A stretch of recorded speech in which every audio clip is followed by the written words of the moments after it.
Soyez bénis, soyez bénis. Un frère en Christ, un frère à nous, a posé une question essentielle. La question, c'est de savoir, est-ce qu'un chrétien peut mourir s'il avale un poison? En un mot, est-ce qu'un chrétien peut se faire empoisonner et mourir? Et il pose la question par rapport à Marc, chapitre 16, versets 16 à 18. Je vais lire. Je répète Marc 16, versets 16 à 18. Ils disent, celui qui croira et qui sera baptisé sera sauvé, mais celui qui ne croira pas sera condamné. Voici les miracles qui accompagneront ceux qui auront cru. En mon nom, ils chasseront les démons, ils parleront de nouvelles langues, ils saisiront des serpents. S'ils boivent quelques breuvages mortels, ils ne leur feront point de mal. Ils imposeront les mains aux malades, et les malades seront guéris. Donc voilà ce que Jésus a dit. Et Jésus n'est pas un menteur. Néanmoins, pour comprendre cette phrase, nous devons prendre cela dans le contexte. Parce que hors du contexte, il est pratiquement impossible de pouvoir la comprendre. Beaucoup de chrétiens qui ont voulu être bibliques, c'est-à-dire marcher par la lecture, sans la révélation, se sont fait beaucoup mal en lisant ce passage, parce qu'ils se sont rendus compte qu'ils n'étaient pas au niveau du passage, que bien qu'ils pensent croire en Jésus-Christ, ils ne guérissent pas les malades, et bien entendu, s'ils boivent un poison, ils vont vraiment mourir. Donc, pour aller droit au but, oui, un chrétien peut boire un poison et mourir. Vous comprenez? Mais lorsque le Christ parle dans ce passage de ceux qui auront cru, il parle de ceux qui auront cru, entre parenthèses, et qui auront été activés.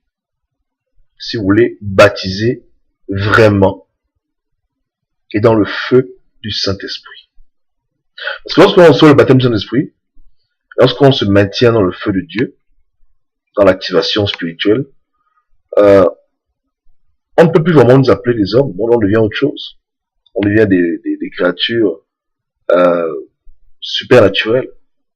Et dans cette étape de supernaturel, bien entendu, les miracles se passent. En Christ de Nazareth, bien sûr.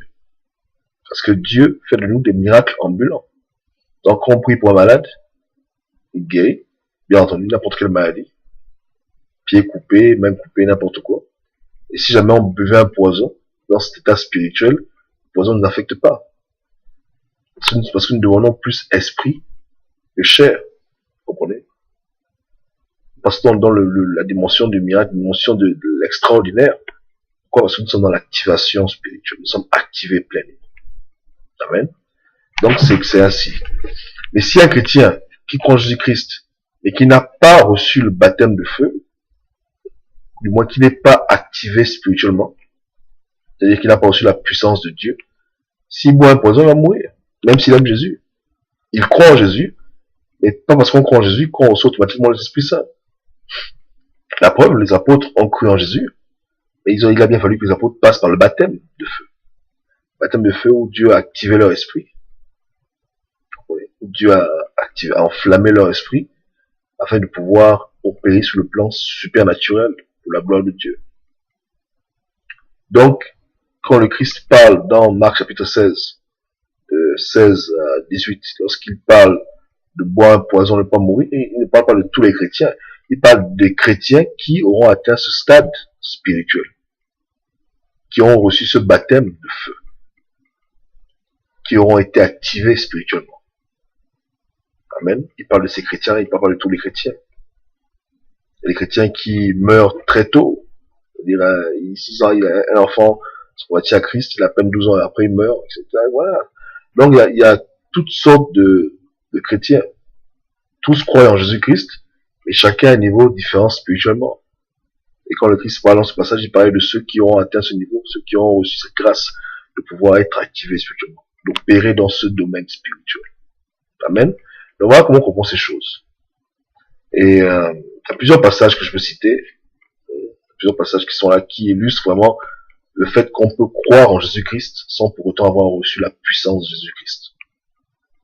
Particulièrement lorsqu'on n'est même pas au courant qu'il y a une puissance. Donc je vais vous lire le passage de une petite seconde.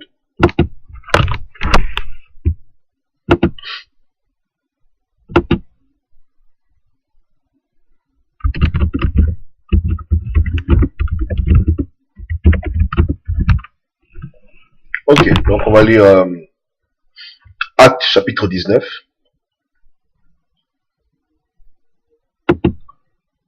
Et dans cette partie, l'apôtre Paul rencontre des croyants qui apparemment croient en Jésus-Christ, mais n'ont jamais entendu parler de la puissance de Dieu.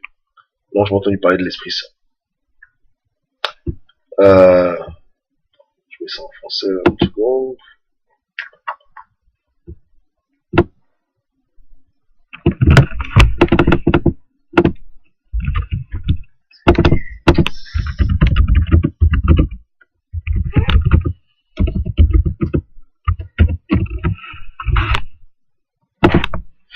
Ok, on y va.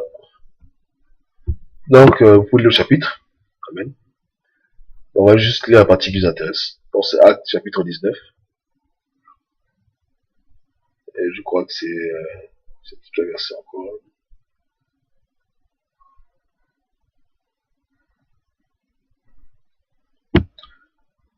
Ok, donc c'est à partir du verset premier, on peut dire à partir du début. Pendant qu'Apollos était à Corinthe, après avoir parcouru les hautes provinces de l'Asie, arriva à Éphèse et a rencontré quelques disciples, il leur dit, avez-vous reçu le Saint-Esprit? Entre parenthèses, avez-vous été activé? Parce que lorsqu'on parle de recevoir le Saint-Esprit dans ce cas de figure, c'est justement recevoir le baptême du Saint-Esprit. Et il y a un petit amalgame entre recevoir l'Esprit Saint et recevoir le baptême. Parce qu'en Jean, chapitre 20, verset 22, le Christ a soufflé sur les apôtres, ils ont reçu l'Esprit Saint, mais ils n'ont pas reçu la puissance ce jour-là. La puissance est venue bien plus tard. Amen. Et j'ai fait des vidéos où j'explique le phénomène. Je les mettrai en bas, comme en lien, pour les regarder, vous comprenez cela. Donc, ils lui répondirent, nous n'avons même pas entendu dire qu'il y ait un Saint-Esprit. Il dit, de quel baptême avez-vous donc été baptisé? Il répondit, le baptême de Jean. Alors, Paul dit, Jean a baptisé du baptême de repentance, disant au peuple de croire en celui qui venait après lui, c'est-à-dire en Jésus. Et sur ces paroles, il faut baptiser au nom de Jésus-Christ. Lorsque Paul leur imposait les mains, le Saint-Esprit vint sur eux, et ils parlaient en langue et prophétisaient. Bon. Lorsqu'on dit que le Saint-Esprit entrait sur eux, il faut comprendre que ceux qui écrivaient ce passage d'acte n'avaient pas encore toute la compréhension de ce phénomène. En un mot, la puissance de Dieu a été transmise. C'est-à-dire que, si vous voulez, l'activation, c'est un peu comme si on reçoit comme du courant électrique, et ce courant électrique-là, automatiquement, enclenche, du moins réveille toutes les capacités spirituelles que l'homme a, et que Dieu veut que l'homme ait. De même que lorsque tu as une bougie, tu peux allumer une autre bougie, c'est un peu dans le même sens. Vous comprenez? Donc ces hommes qui croyaient en Jésus-Christ avaient déjà en eux l'Esprit Saint. Parce que tu ne peux pas croire en Jésus-Christ si tu n'as pas reçu l'Esprit Saint. Amen. L'Esprit Saint est la marque même que tu as enfant de Dieu. Maintenant, la démonstration de puissance qui vient après, ça c'est lorsque tu es baptisé du Saint-Esprit. Lorsque tu reçois la puissance du Saint-Esprit. En un mot, la force spirituelle qui permet maintenant à ton esprit de pouvoir opérer sur ses plans, dans le plan de miracle, etc. Comme je dis, je mettrai le lien en bas, vous pouvez voir les vidéos, c'est un peu long, mais ça j'explique bien en détail ce que c'est l'activation, qu'on appelle aussi le baptême. Et il parlait en langue et prophétisait. Voilà. Donc ces personnes-là, si on les prend, elles peuvent vraiment appliquer ce qui est écrit en Marc chapitre 16. C'est-à-dire que, ayant été baptisé de feu, maintenant, si elles boivent un poison, elles n'auront pas de problème. Et si elles prient pour un malade, le malade guérira, et en l'occurrence, ici, elles parlent de nouvelles langues. Vous comprenez? Mais on voit bien qu'elles étaient déjà croyantes, sans être baptisées de feu, sans être activées.